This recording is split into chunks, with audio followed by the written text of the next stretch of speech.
Uninvited Gamers. I'm your host, GloryHoundd, and tonight's Uninvited Gamers are... Dr. GloryHoundd. Greg Dixon, thanks for having me. Yay! And today we're going to talk about CritHit. So we just got back from CritHit, which is a role-playing game convention in Arizona. Yeah, it was 18 plus, which was really interesting. So do you want to talk about that a little bit? Tell us a little bit about it. It was 18 plus. It was 18 plus. That was it. Did they card you at the door? No, but okay, so... It was meant just to kind of keep it more adults because they're doing... When you're doing adult role-playing games and stuff, well, that sounds bad, but, you know... We're doing role-playing games, but with all adults, so you can have adult content when you are role-playing, okay? It's more, I think it's more less for what you're thinking of. It's less for, like, sexual things. It's more for the maturity level of, like, there could be, like... God, I mean, like, different things like murder and stuff that could happen in your games. Sure. Like, more horror, right? I would say that CritHit is definitely geared to people who like more of the indie games, like, you know, Under the Inverted Church, you know, like, the horror genre more. Right, then the lighthearted, like, because almost D&D is in a way is almost lighthearted for the most part, unless you've got like a real sadistic like game master or something. That's the thing with role-playing games, though. You can make it what you want, but if you put that age limit on, then at least people know what they're signing up for. And I think it also keeps them. I think they did it more just so you wouldn't have like 8-year-olds trying to play a game with like a group of like 25-year-olds or 30-year-olds. Right. Yeah. There's like one 8-year-old there. Like it's hard to kind of make that work for everybody. And then it also gave them the opportunity to do other things. Like they had a girl there that got her body painted. Yeah, so like Optimus Prime. Yeah, like Optimus Prime that there. Was so like from Laughing Moon. Yeah, and so like it gave them the ability to do other things, or like there was that other game there. What was it? They had the Crazy Make-em-Ups. Crazy Make-em-Ups, which is a very adult-themed game because it's all about drinking and taking your clothes off. So there's the idea I can see why they didn't want 12-year-olds there. So the idea behind adult that themes. Game is, you know, it's a card-based game, and for as an example, one of them is like you and this other person have to write down 10 Marvel characters for every set that you have that matches, right? So if you wrote Wolverine, I wrote Wolverine. We either have to finish a drink or take off one article of clothing. Yeah. Oh, wow. So you can see it's that type of party-ish game, but you'd only can do that with adults. That's something that you might not be able to have at a regular convention, you know? Yeah, like, So they did that once or twice there, and then of course the guy was there selling it. But they do have different versions of it where it's just drink, like you finish your drink, and then there's the next level up is like clothing, like some clothing could be taken off. So it does have different levels. And the really interesting thing about CritHit, though, was that they had their like board game rooms and stuff where everybody was playing games together, but then like their RPG rooms, they did it in a hotel in separate rooms. So like the hotel rooms where they had the a little part with a couch and stuff like that set in it, you know? Stay hotel. Yeah, that so has, like an actual you would muster, you'd muster with your group, so you get all those people, and then you go ahead and take them into this separate gaming room or this separate room, and then you play the RPG game with them, and it's very what's the word I'm thinking of? Like secluded. So here's you mean you have your privacy? Yes. So here's the idea behind it, right? The idea is obviously it's a heavy RPG, but they did have board games and a vendor hall and everything. The idea is that you can have a private themed room for your RPG adventure for 4 hours, essentially, or however long the RPG is. So that's the intention, and it was all supposed to be ground floor and all next to each other. And to kind of give you an idea of the setup is there's a big window, there's like 2 couches facing each other, a table in the middle. Yeah. And then like the bedroom is like towards the back with its own separate door, and then there's a bathroom, right? Because it's each one of them is their own thing. Mm-hmm. In execution, what happened is last minute the hotel changed their contract. Oh. And then the rooms were so they were renovating the hotel.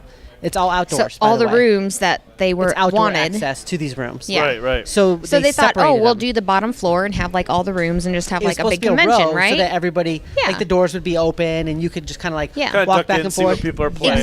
Exactly. In reality, what happened is the hotel almost forgot they were coming, and then just kind of did forget they were coming, and changed then their contract around and made it so where they'd have like this. You can have this room on the second floor, third floor, over here. Here's 2 together. They gave them a key card for a room with people already staying in it. Yeah, so all these 8 gamers come barging in on like 2 people in their room. Wow, that could have been a problem. We're here to role play. Yeah, let us jump in. Speaking of jumping in. Yeah, right?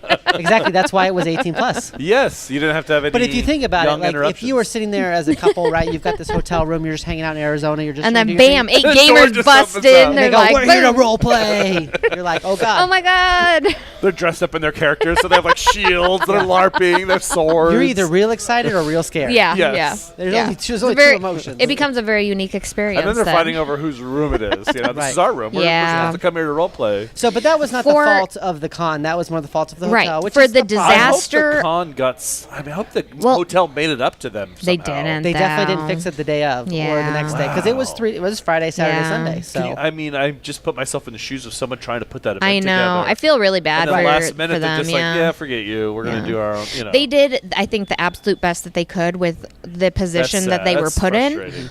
But us going as looking at all the board game stuff and everything, and looking at the vendor hall, like all that was intact and perfect. Like all Yeah, that was part good. was great. Yeah. It was all together. They It had was just separate the role rooms. playing, which is sad because they are a role playing convention.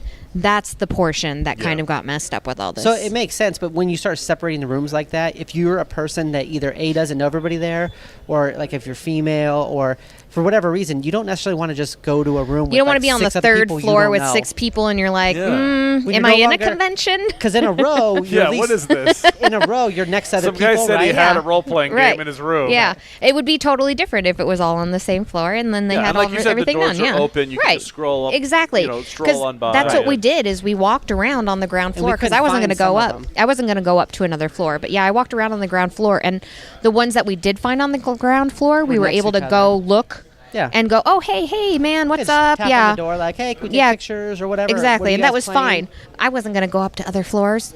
No. And I know that, No. like me personally, if you don't know somebody there, or if you're a woman and you're there, I wouldn't want to go into a hotel room with people I don't know where they can shut the door and lock it and so on. Yeah. So, but I don't think that was the fault of, once again, of the convention. It Yeah. was more of the way the hotel set it It was up. just the way the hotel Because set the it ones up. that were together on the bottom floor were 100% fine because you've got other people really close by. Yeah. Right? So you feel more like, oh, we're doing this People thing. are We all just have- there. We have a slightly Yeah. closed-in room, like having a cubicle almost, Yeah. right? gives you a little Windows are privacy. open and stuff. Like you could walk by and just see people But if hanging you're out like, playing games. oh, and you stuff. guys are way down over there and I'm on the third floor. Yeah. And everyone That else seems around a you little is bit more either shifty because of empty that. Or Yeah. because there's a lot of empty rooms because they were renovating. So there's a lot of rooms that were just straight up empty and Yeah. just like, I don't know. I wouldn't have.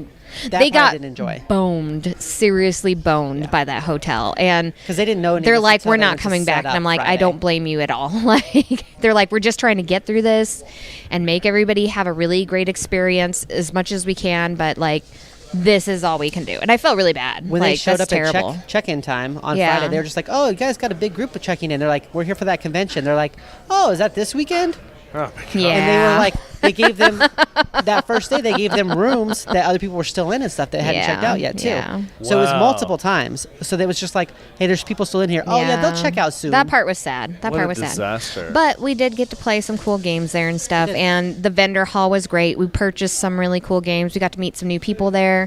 Mm-hmm. We purchased Tiny Dungeons, the role playing game, and Cold Shadows, which Shadows is a throwback role-playing to a game. Kickstarter that we talked about a while ago on this. Yeah, on we the show. did. We talked about that Kickstarter. We didn't specifically. Kickstart it then, but we ended up buying it now. Yeah. Oh, okay, Yeah. cool. So Yeah, because we were interested in the game, but I think we were doing something cool mini or not and or we got something it, at the time. We got it right. 'Cause So sometimes yeah, Cool so I Mini was or like, Not taps us ooh, out. money sink.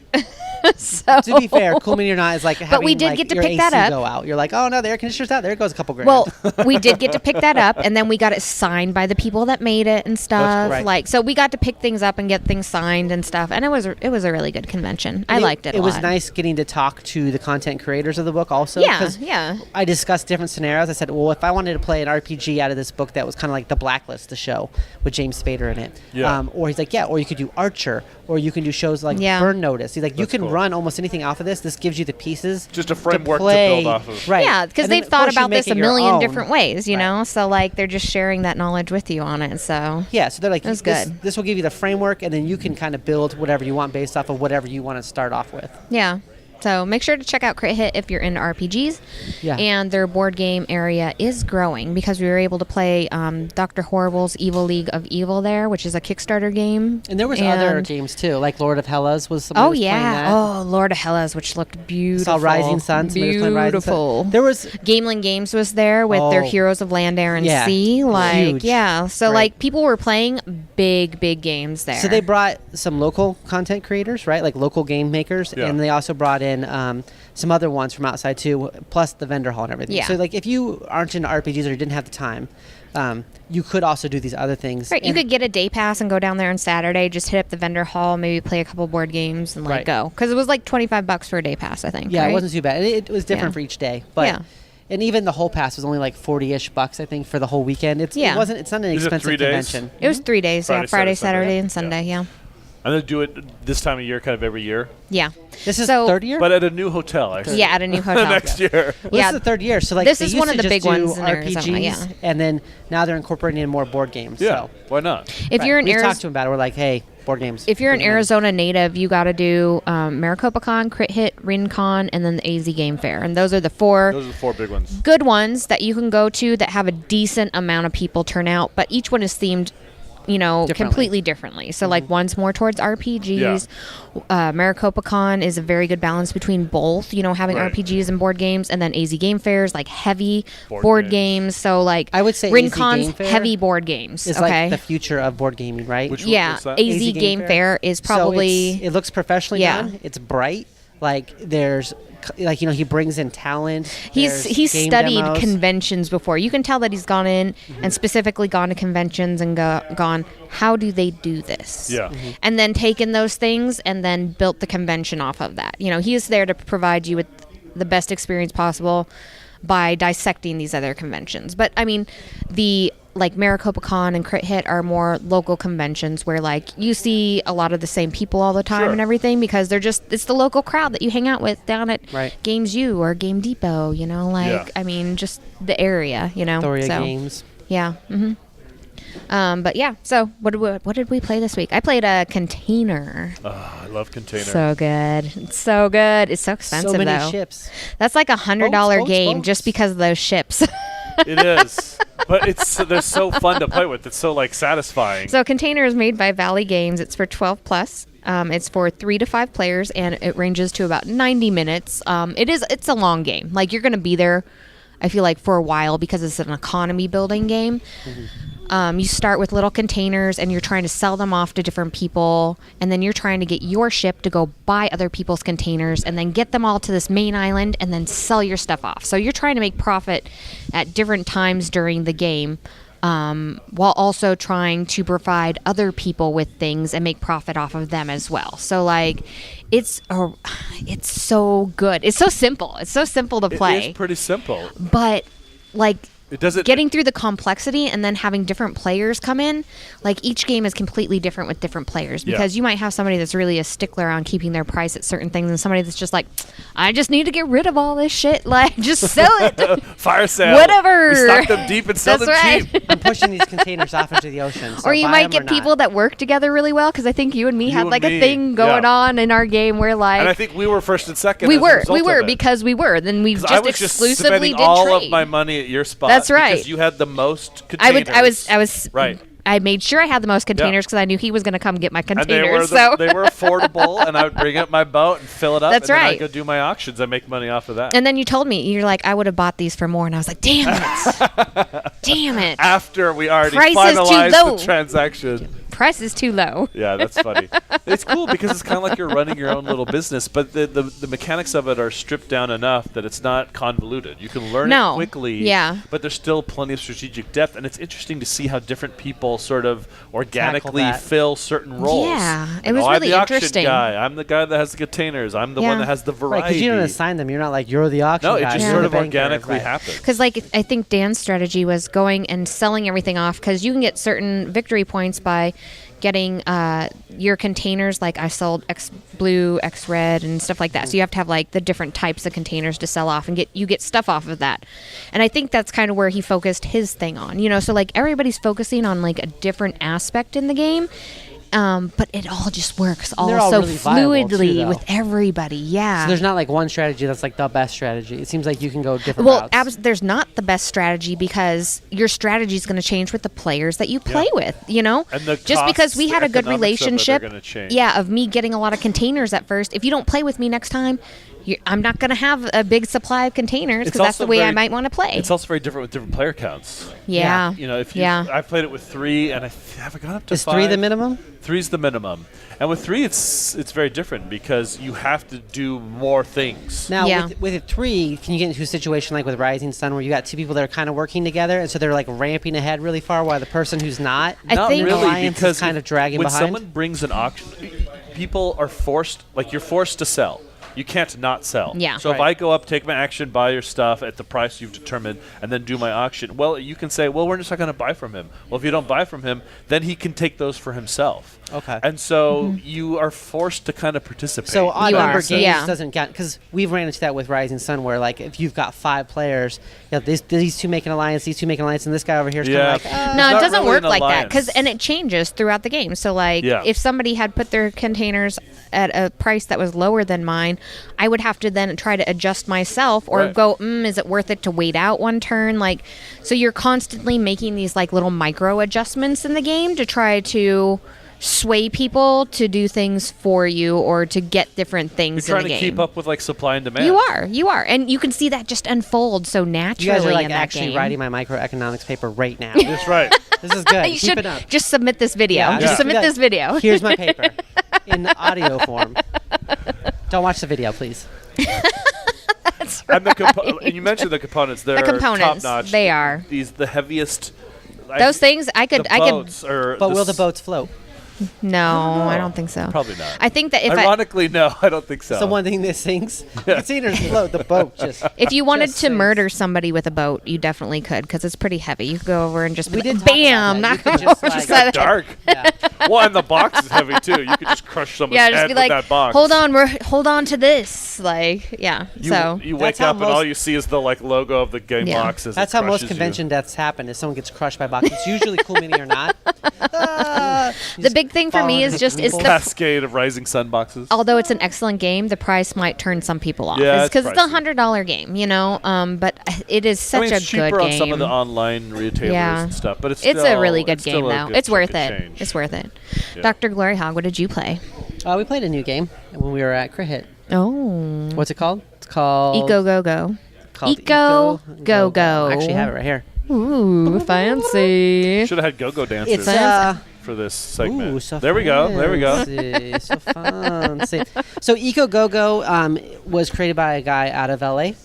Really nice guy, actually. We ended up spending probably like 20 minutes just talking to him after we already purchased. About just like bullshitting. He's like, about you stuff. bought the game already, move along, No. He was like, stay. He's like, you guys are awesome. Do you guys have like an entertainment show or something? And we're like, yes, we do. Yes, we do, in fact. And he's like, giving him business cards. He's like, I've heard of you guys. He's like, actually, you know what? I can't sell you this.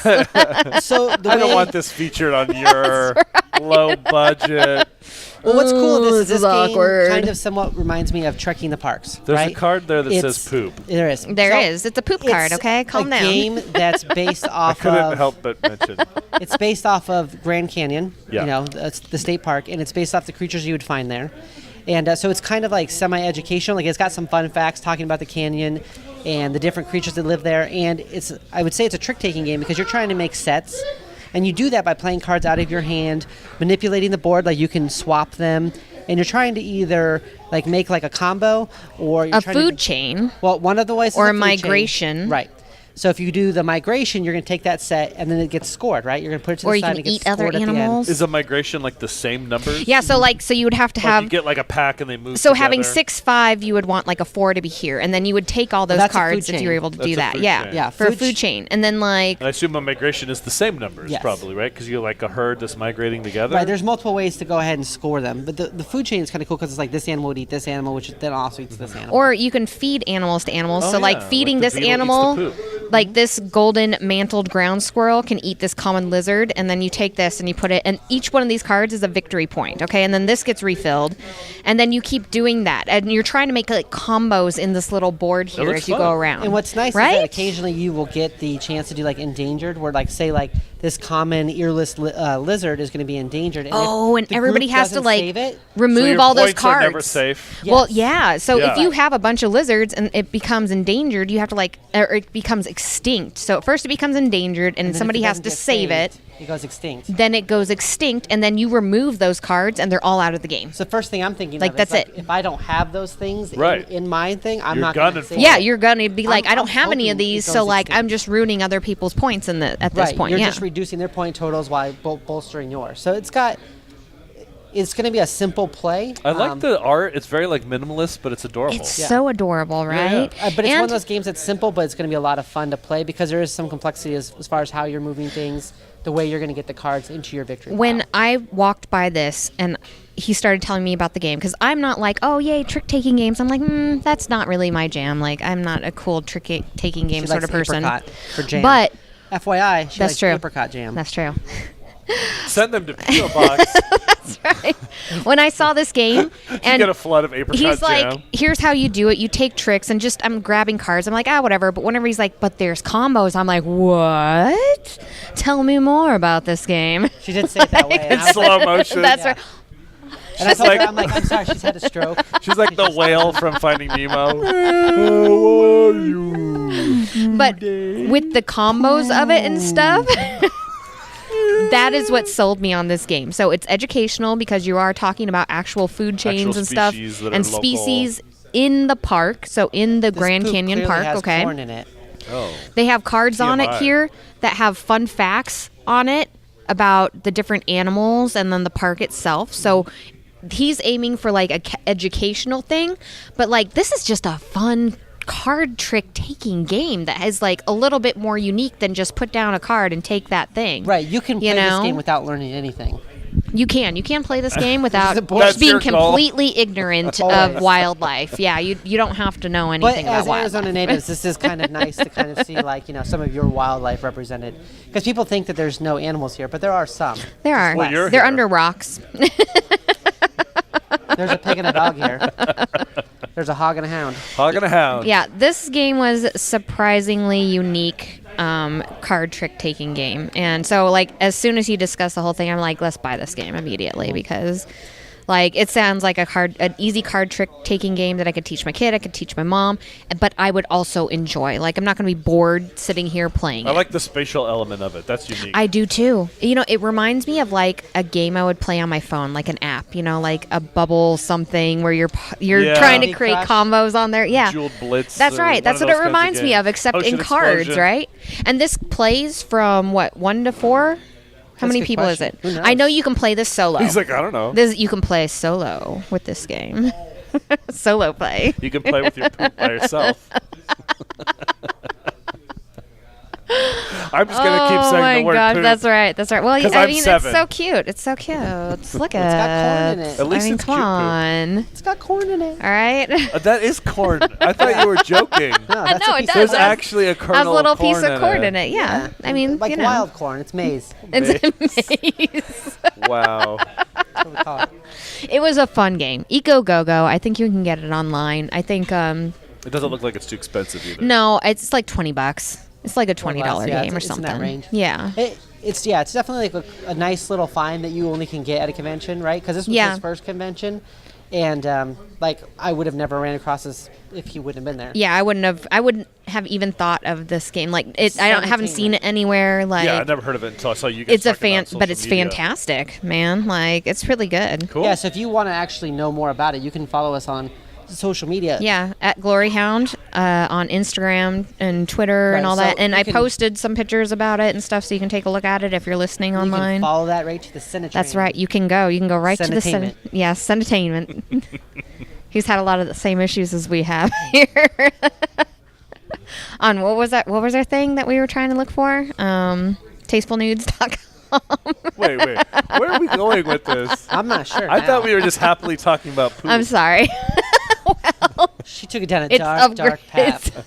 I wouldn't say we have issues trying to get Tasteful Nudes. I made an offhand comment about it. And then we tried to get it as like a joke site, and it's pretty expensive. You tried to buy the domain Tasteful Nudes? Yeah, because I thought it would be hilarious, and then to have like cards like displayed like this, like sexy cards, But no, like, too expensive, guys. Too expensive. One Sorry. fun fact per nipple. That's right. Read my facts. You're learning while you're burning. You're learning while you're what? Burning. I thought you were going to say I don't think you want yearning. to be. No. That's another good one. Okay. Yearn and burn. I'm going to copyright that right now. Yearn and burn at the same time. Greg, what did you play this week? I've been playing this game quite a bit off. Well, that's all the time we have today. Thank you for coming up to Seikatsu. Speaking of animals. Seikatsu. Is that actually how you say it? I have no idea. I've heard other people say it that way. Seikatsu. But they were probably just as confused as me. She's like, I've got Japanese 1 under my belt. I do. So. That's right. I learned. High school level. No big deal. Hiragami and katakana. This is a cool little like spatial abstract kind of game. Okay. I'll show you the tiles. Show me more. Yeah, it's very nice production. The insert's cool, and then these tiles are kind of nice. Oh, I like the tokens a lot. If you showed up at your poker event with these, you'd be like the coolest guy there.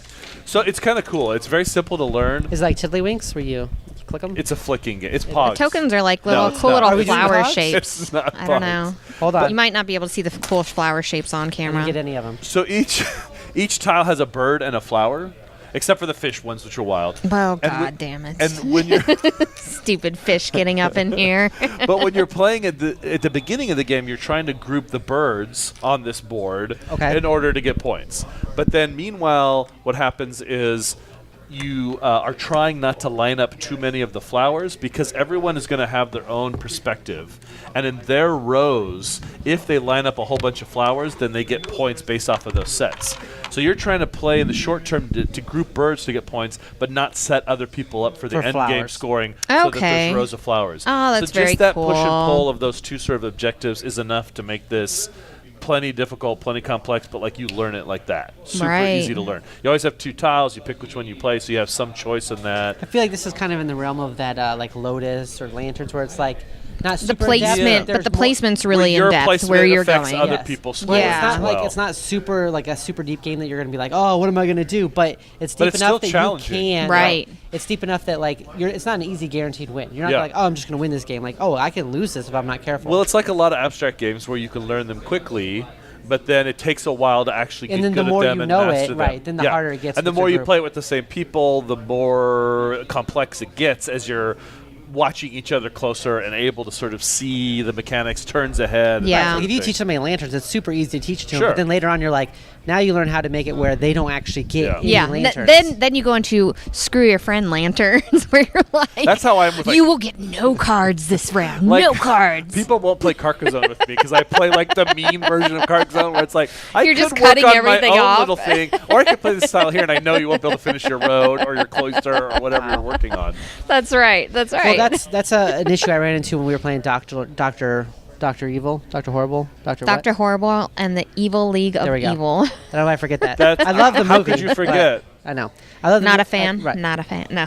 But like I was playing the mean version of it, right? Because you're all aspiring villains. So I was playing the mean version of it where I was it's a mean game. Appropriate. Right. So I was trying to screw people over, and then like I started looking around, and everybody else was kind of being nice to each other. I'm like, it's just me, isn't it? I'm just the asshole here. I'm the jerk. They're not going to invite me. I'm just the asshole here. No one's helping me Sorry. anymore. Everyone else is like, it's great to play with you. Nice to meet you. That's right. Everyone's ignoring I'm going to help you out. Let me give you some power. There's Hold actually on. cards of like, where they're giving each other high fives and stuff, and I'm like over there like, I'll just be soloing this boss by myself. What about me? Right. Nobody loves Das Boot. They're like exchanging contact information. Yeah. We got a game together. That's right. We should do this again sometime. You're like, what about me? I actually lost friends on Facebook because of that. We were friends, but not now. It was actually her. She defriended me. You're out. You're out. She just doesn't want you watching what she's doing on Facebook. Well, in games, I'm like, don't even look over here. Don't look over here. You don't need to see this. I'm not looking at her cards. Dr. GloryHoundd has this thing where if your cards... Just end it there. GloryHoundd has if your cards are like this, you're fine. But if your cards are like this... You're like allowed to look? because you're not protecting these cards. So are you ready for this? It's this amazing thing called if you show me your pieces, that's your fault. Yeah, I think there's a limit. Right? So, like, I don't walk around. If you're like this with your cards, there's nothing you can do about it. Over the years, I've become like a poker player with Dr. GloryHoundd. I check my stuff like on the table.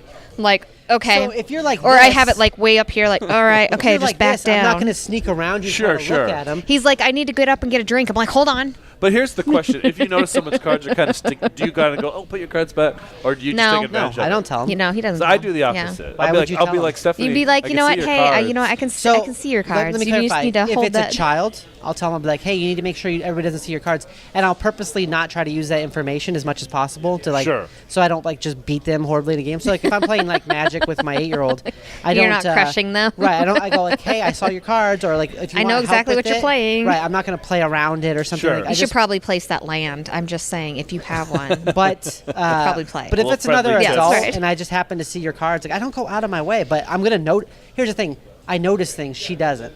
So she's just sitting there like, I'm playing a game, and I'm like, oh yeah, I see what you're doing over there. Oblivious. She is. She walks past money on the ground constantly. I've watched her step over a $20 bill, like just walk right over. You're just testing her. You're like putting hundreds on the ground. No, this is real. She walked right over, and I was like, "You kicked a $20 bill and didn't even notice." She's like, "What?" I'm like, "Well, it's my money now." Like, she didn't even see it. She just like kicked it. But over the years, I've become increasingly aware, and I play like a pro poker player with my cards now. Okay, which isn't bad. But here's the thing: she like automatically tells everybody about it. Like I'm like, by the way, all of you guys, cards to your chest. Yeah, she goes like this. She goes, careful. Dr. GloryHoundd likes to cheat. No, I say Dr. GloryHoundd likes to look at cards. Yeah, I play Magic the Gathering. I will look up at your cards.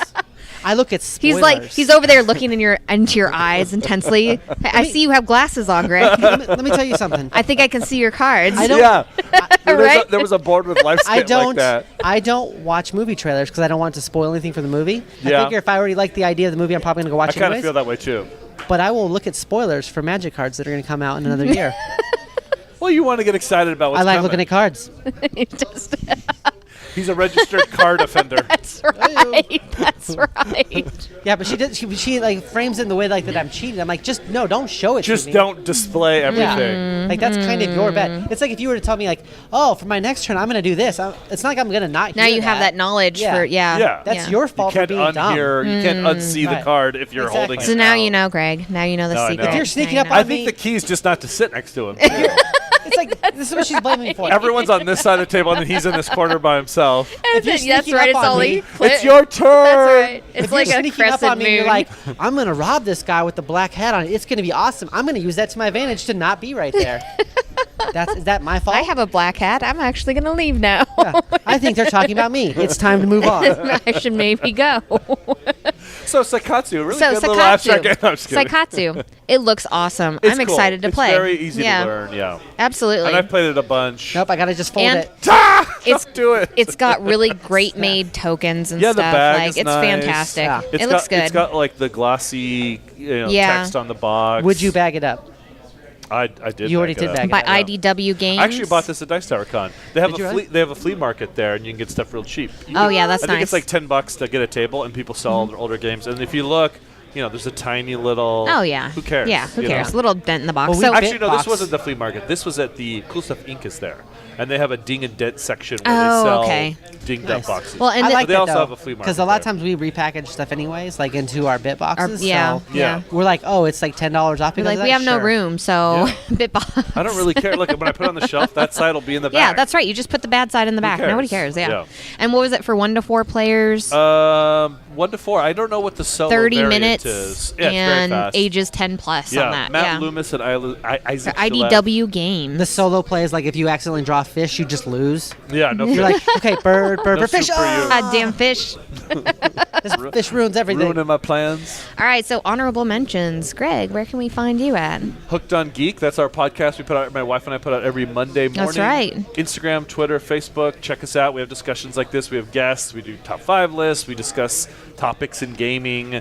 That's right. Your guys are like a geek podcast centered around tabletop. Yeah, we talk about other things. So you talk about geeky things, but we also talk about we focus on tabletop gaming. Right, which is awesome. And my personal Twitter is Greg C. Dixon, GregCDickson, Twitter, Instagram. Dr. GloryHoundd, where can we find you? Come at me. Check me out. Give me a like. Online gaming or doing homework. But you can find me on Twitter, Dr. GloryHoundd. I'm on there semi-often. I'm on Facebook probably a lot more. I'm like always on Facebook posting dank memes.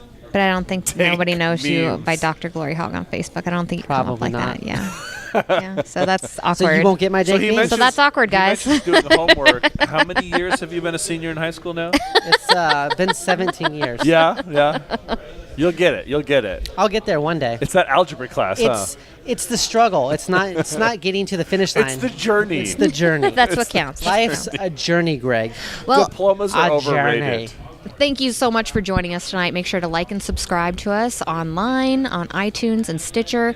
If you're on YouTube, make sure to hit the little bell so you can get updates from us whenever we post stuff. You can leave us comments, open up some conversation. We're on Facebook, Instagram, Twitter. I'm prolific with wherever the hell I'm at. Like, I'm all over the place. All the time. All over the place. Hit me up. Talk to me. Like a virus. I'll give you answers and, be professional-ish. Sorry. She can't guarantee professionalism. There's only so much professional I can do, okay? Professionalism. I will. I'm limited to the amount of minutes that I can be professional is what it is. She's up to 3 minutes. 3 minutes a week. It's getting better with the podcast, okay? Because the first couple, Kickstarter ones, I really fucked up. How so? Now I'm curious. It was right in the middle. It's like, F this, G, just went off. And then, you guys can watch it online. I have a cute little cat voice with it, so, yeah. Every time she cusses during the no cussing Kickstarters. Yeah. Your cats are going to be driven crazy by people watching your videos. They're like, don't watch it with your dog. Why are my pets wigging out every time I put on one of these videos? All right, guys, have a good night. Animal magmatism. Yes. Yeah, that's what it is. One more time. What it is. Magmatism. No, not magma. You're not a lava. Are you sure? I'm so hot. So hot. El caliente.